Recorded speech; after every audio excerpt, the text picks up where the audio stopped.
Welcome to Truth Meets Fiction, your home for timeless stories, unforgettable characters, and the kind of content that stays with you long after the credits roll. Whether it's fact, fiction, or somewhere in between, you'll find it here. Let's begin.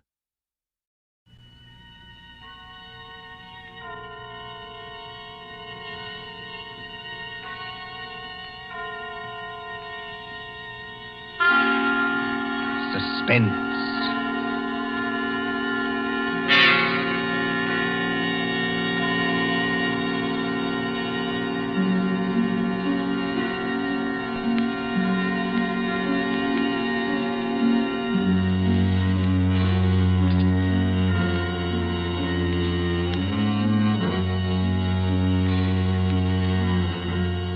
The thrill of the nighttime, the hushed voice and the prowling step, the stir of nerves at the ticking of the clock, the rescue that might be too late, the crime that is almost committed, mystery and intrigue and dangerous adventures.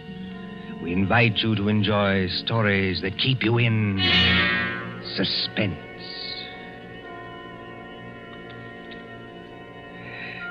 Can a man stake his life against $25,000?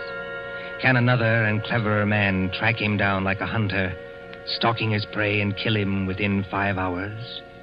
Can you make a bet with death and win?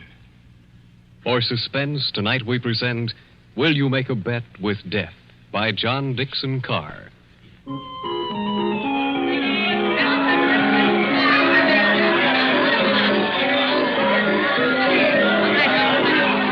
Coney Island on a summer day. There's the beach, bright colored with bathing suits. There's the boardwalk, all straw hats and summer dresses.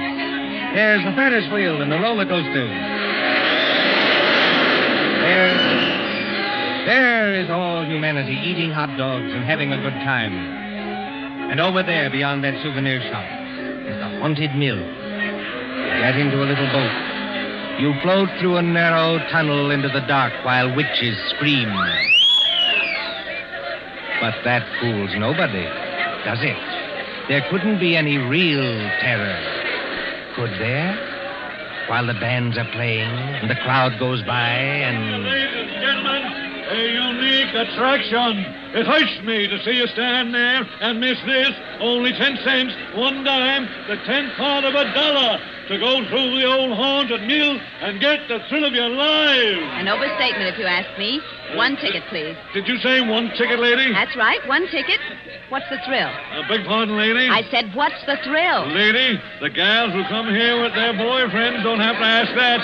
10 cents, please. This way and mind the gate. Thank you. Step right up, ladies and gentlemen. Get your ticket for the old haunted mill where ghosts will walk and corpses... Give me some tickets. Now, Hurry. just a minute, young fella. I know you want to get into the old haunted mill, but there's plenty of time. How many tickets? I don't know. Better give me 10. 10 tickets. Do you hear that, ladies and gentlemen? Here's a young fella who likes the old haunted mill so much he buys 10 tickets. Don't call everybody's attention. Listen, I've got a better idea. Whatever boat comes after mine, Yeah? I'll give you an extra $1 to send that boat through empty. Now, what's the matter, son? The cops ain't after you, are they? No. It's nothing like that. Will you do it? Well, money talks, young fellow. Okay, go ahead.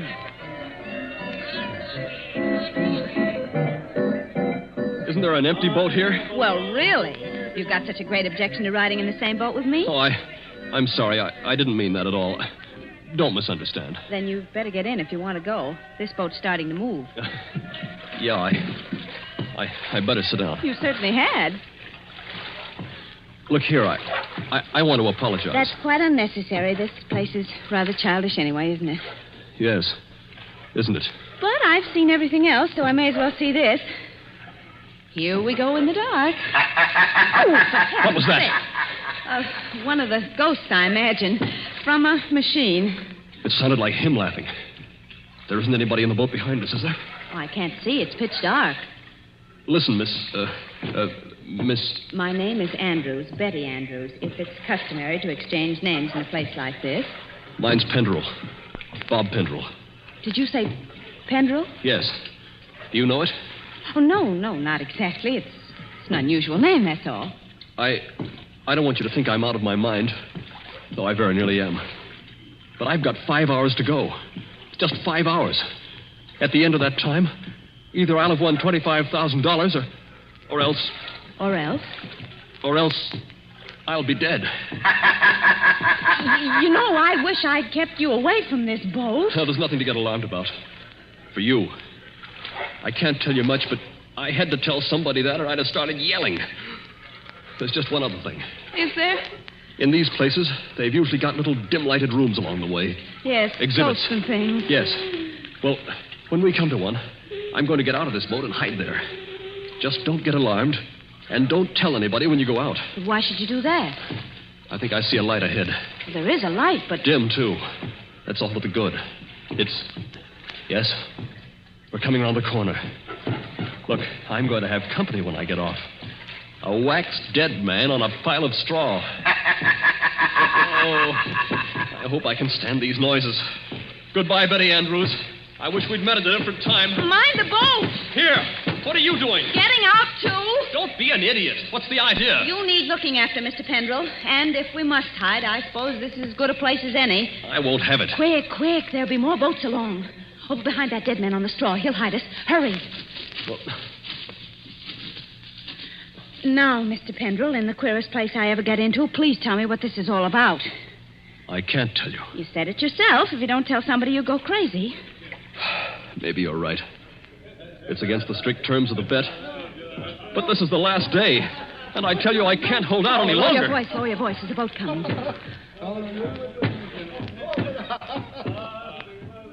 I wonder if you ever heard of my stepfather, John Destry. Yes. I imagine everybody has. He's a millionaire, and I'm not. I'm just a chemist, an analytical chemist. Not very successful. So if I'd had time, if I'd had money, I might have worked out a process that would have... Well, I think it would have helped in the war. But he's got money. Yes, he's got money. Well, my mother died years ago. This Destry's a big, white-haired, fine-looking fella. You'd think butter wouldn't melt in his mouth. He's got an apartment in the East 60s, secretary, I never met her, valet, cook, that kind of thing. Well, he used to invite me there. I wouldn't go. Then he got hold of a book I had to have, a German work on chemicals. So I went. After dinner in that study of his, over the brandy...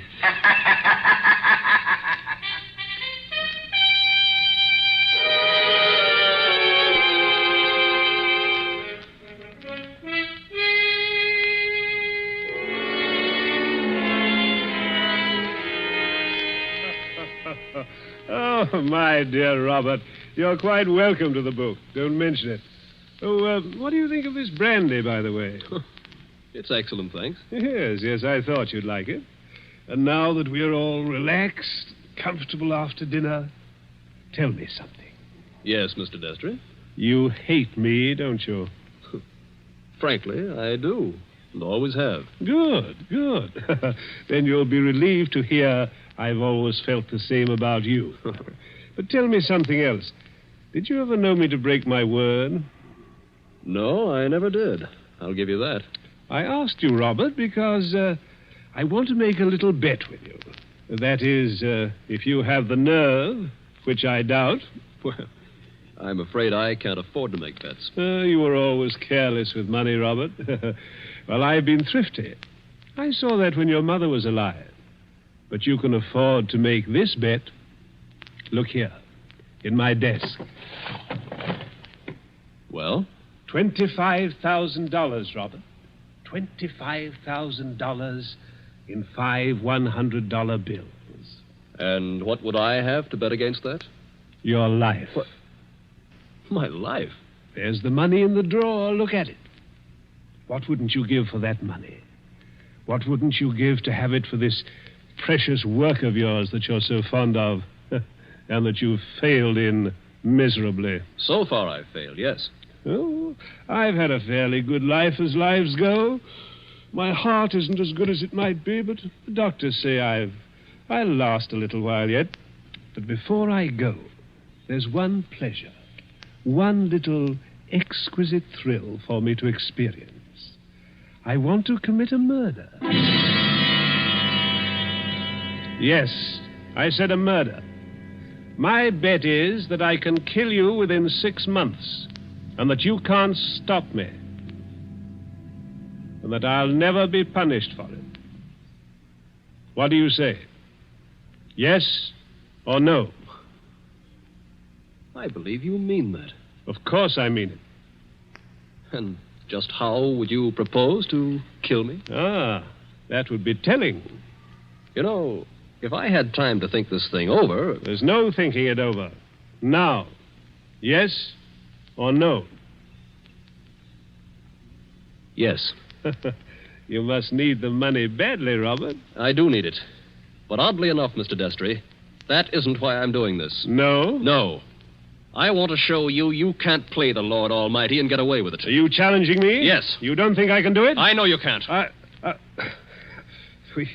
We mustn't get excited, Robert. There will be conditions to the bet, you understand? What conditions? First of all, you'll never mention this matter to anyone. All right. That seems fair enough. You'll remain within the city limits of New York for 6 months. You'll spend at least 1 hour of every day walking the open streets alone. All right. You'll spend at least 1 hour every evening in your own room, alone. I may come to see you, or I may not. Trying to scare me already, are you? Finally, you'll write out a little note and give it to me. There's pen and paper on the desk in front of you. Write it now. Let's hear what I have to write before I do anything like that. You will write, I am a failure. You can't stop harping on that, can you? I am a failure, and this was the only way out. I wouldn't have done it otherwise. A suicide note? Yes. I intend to use it when I, operate. And if I won't write it? Ooh, then there's no bet. All right, I'll do it. It's now, let's see, 9 o'clock on the night of January the 10th. If you're alive and not in a madhouse... Does that go into the bargain, too? Yes. At 9 o'clock on the night of June 10th, given those conditions, you will receive $25,000. Can't you hear the dice rattle, Robert? You're playing with death now. I know it.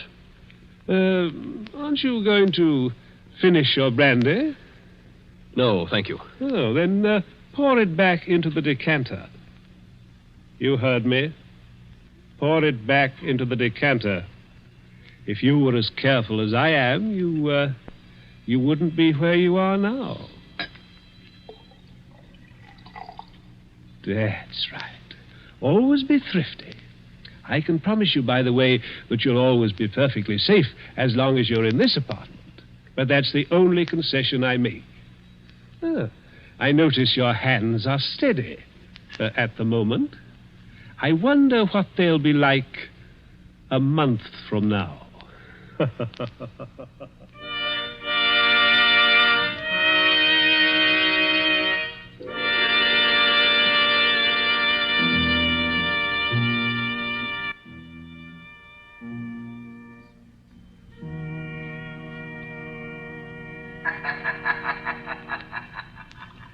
So you were fool enough to make a bet with John Destry. Listen, Betty. I want to tell you what else happened the same night. I got on a Fifth Avenue bus and started to look through that book that Destry gave me. It was a book that I wanted about poisons. Well, just as I opened it, I felt something sharp prick my fingers. I looked down, and my hands were covered with blood. He had sewn safety razor blades in a line down the inside edge of the cover. Oh, no. Yeah. A little white card fell out of the book, and I read it. It said, "See how easy it is to take you off guard? Those razor blades aren't poisoned, but they might have been. Take warning." Betty, that was 6 months ago. 6 months less 5 hours of careful, refined torture. And now, I've got only 5 hours to go. What's he done in the meantime? Nothing. Nothing. I don't understand. Nothing at all. That's the cleverness of it. He's left me waiting. Expecting something. Expecting it every hour of the day or night. Once at the laboratory where I work, I opened a box that I thought was from a chemical supply house. And a Mexican tarantula, one of those furry spiders about as big as your fist, ran out across my hand. It was a toy tarantula. He enclosed a card asking whether I didn't admire it. Bob, this can't go on. I used to think I didn't have a nerve in my body. I could hold a test tube at arm's length absolutely steady for minutes at a time. Now look at me. Don't, please, don't. But the waiting's almost over now. Walking the streets, wondering who's behind you. Sitting alone at night, listening for every step on the stair. He's got very little time left now, and he's got to do something. The question is, what's he going to do? Well, maybe he doesn't mean it. Maybe he's only doing it to scare you. And lose all that money? Oh, you don't know my stepfather. Listen. Huh? I don't hear anything. That's just it. There's no sound of running water. The boats have stopped. Then we're all by ourselves in here. Or with him. Yes. Oh, Lord, how I wish I hadn't gotten you into this. Oh, I'm all right. Or at least I think I am. I thought I saw him in the crowd outside, but I couldn't be sure. I'm seeing him everywhere. Now, Bob, just a minute. Just tell me one more thing. Did you ever see Mr. Destry, face to face, after that first night? Oh, many times. He came to see you? He came to my laboratory once, yes, but mostly I went to see him. And why? Because it was the only place in the world I could feel safe. He's promised that nothing should happen to you while you were in his apartment. Don't you see it was part of a torture? Night after night he'd invite me, and I'd go, right up until last night. Last night, we were in that study of his, with the devil masks on the walls, and he was sitting behind the big mahogany desk.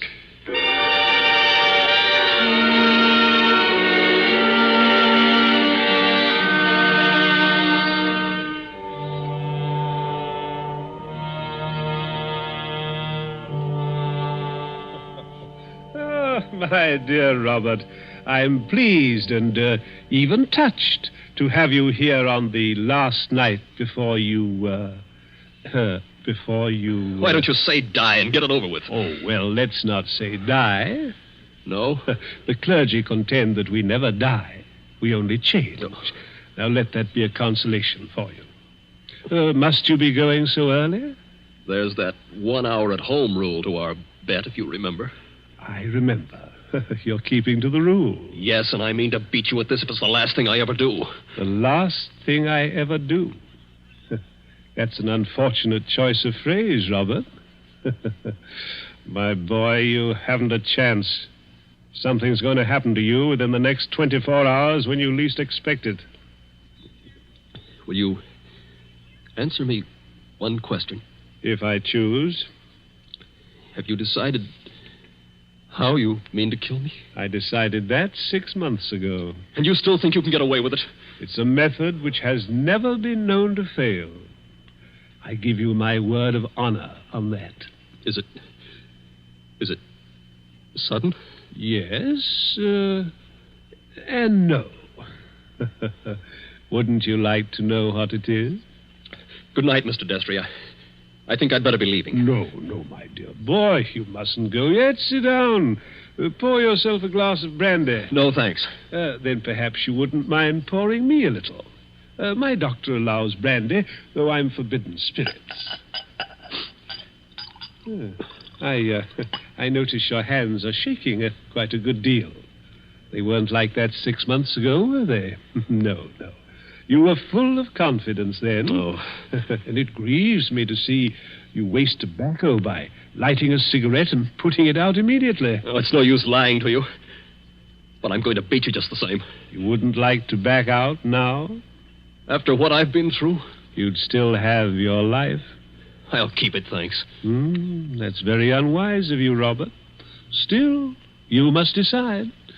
Oh, I was expecting my secretary a little later to dictate some letters. But now, I think I'll leave her a message that I've gone to bed and turn in myself. Tomorrow is likely to prove an interesting day for both of us. Here's your hat, here's your briefcase, and let me wish you a fond, peaceful and happy. Good night.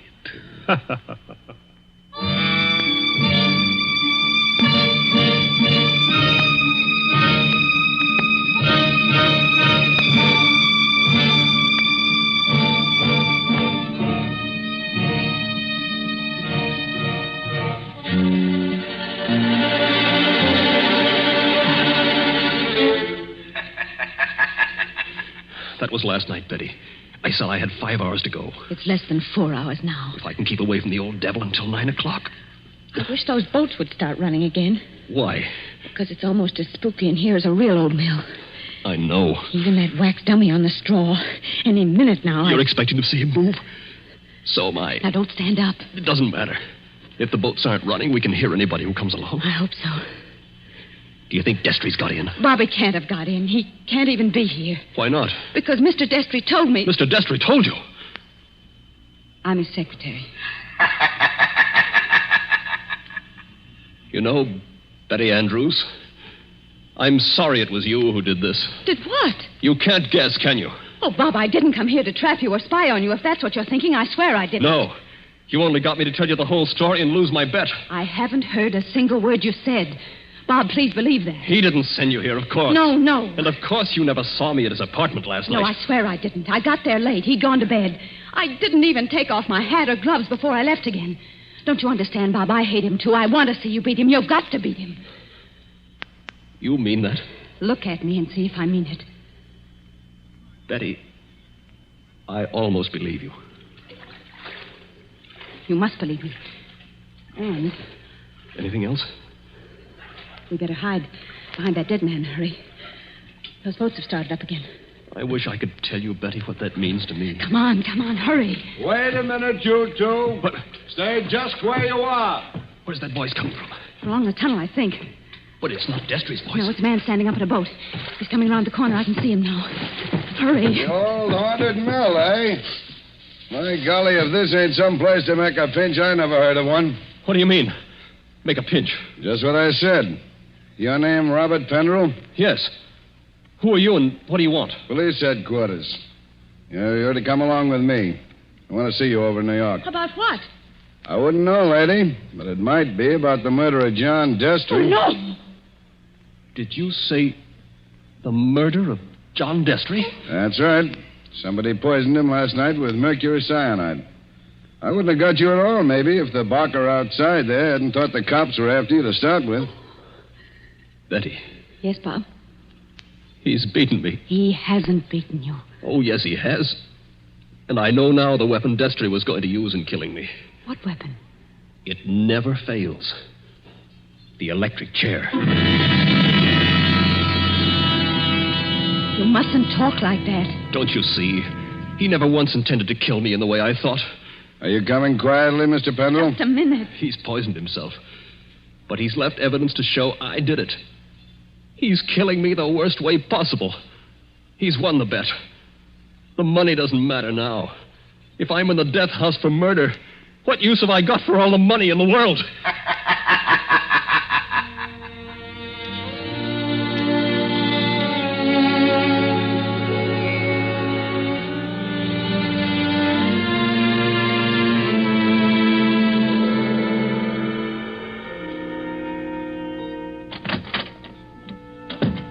Pendrell, let me introduce myself. My name's Mullen, Inspector Mullen. It's a pleasure to meet you, Inspector. It's a pleasure to be safe again. I've had you brought here to my office for a little quiet talk. You're in a jam, son, and I want you to realize how bad it is. You think I don't realize it? John Destry was poisoned with mercury cyanide administered in a glass of brandy. And only my fingerprints were on the glass besides his own. I can guess. Mr. Destry's body was found this morning lying behind the desk in the study. There was an empty glass with traces of brandy and cyanide. Now, we haven't had the full autopsy report, but the smell of that stuff is pretty distinctive. They tell me you're a chemist, Mr. Pendrell. That's right.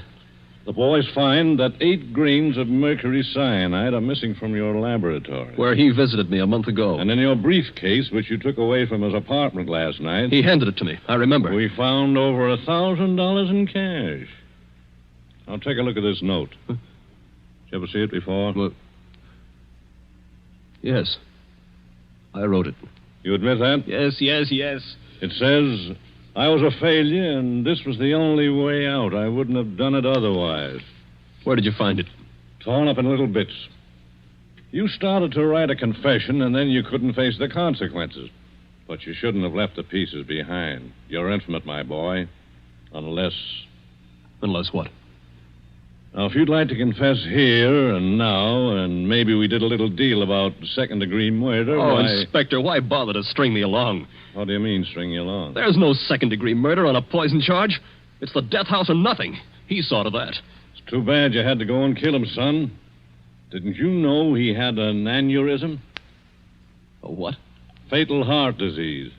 He said that he had heart trouble, but... Heart trouble? His doctor says he couldn't have lived 8 or 10 months anyway. And you might have got something in the will. So that's why he did it. Did what? Killed himself. You still stick to that crazy story you told the boys? He's going to kill me, isn't he? With 3,000 volts of electricity. Inspector Mullen. What are you doing here, Sergeant? Didn't I say I wasn't to be disturbed? All the same, Inspector, I thought I'd better do it. There's a young lady here, a Miss Betty Andrews. I think you'd better see her. I'll see her when I'm good and ready. And I think you'd better see her, Inspector. We've just heard from Mr. Destry's lawyer. Well? He said that young fellow there, Mr. Pendrell, inherits $25,000 in Mr. Destry's new will. Did you hear that, son? Do you see what you'd have gotten if you hadn't gone and killed him? He was keeping his promise, that's all. And a fine lot of good it'll do me now. But look, Inspector, I've just talked to the medical examiner, and he says there's no poison in Mr. Destry's body. Say that again? There's no poison in the old man's body. Somebody's kidding you. An empty glass with the smell of mercury cyanide and a dead man with a congested face behind the mask? What did kill him then? Well, if you'd like to listen to Miss Andrews, Inspector, she's right here now. I think you'd better listen, Inspector. I've been trying to tell you all afternoon. Go ahead, Miss Andrews. I've been over and over it. But until they got the medical report, nobody would listen. Can you tell us what killed John Destry? Yes. Poison killed him. But the sergeant's just been saying there was no poison in the body. Inspector, will you listen? I was at Mr. Destry's apartment late last night. Well, so what? You didn't kill him, did you? The servant said he'd gone to bed. So I looked into the study to see if there were any instructions. Was Mr. Destry dead then? I don't know. I couldn't see his body because it was hidden behind the desk. I didn't even learn he was dead until late this afternoon. But I did see a full glass of brandy. A full glass, did you say? Yes. So I picked up the glass and poured the brandy back into the decanter. That's what he always made us do. And I didn't leave any fingerprints because I was still wearing my gloves.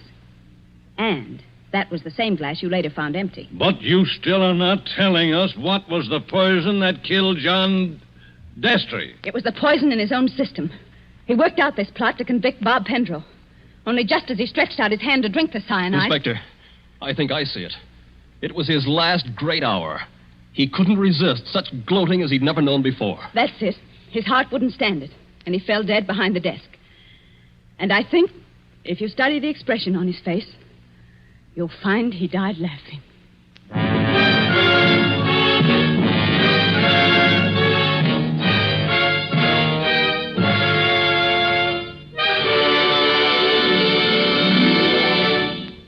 And so ends Will You Make a Bet with Death?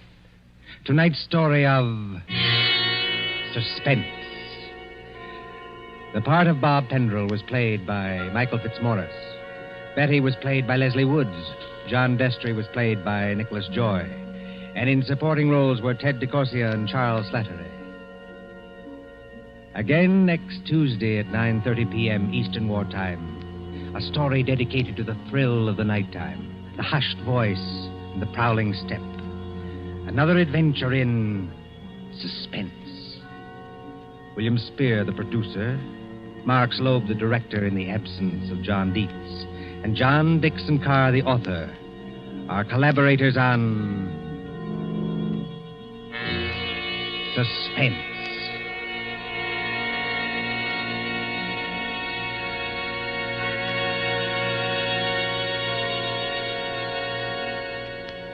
This is the Columbia Broadcasting System.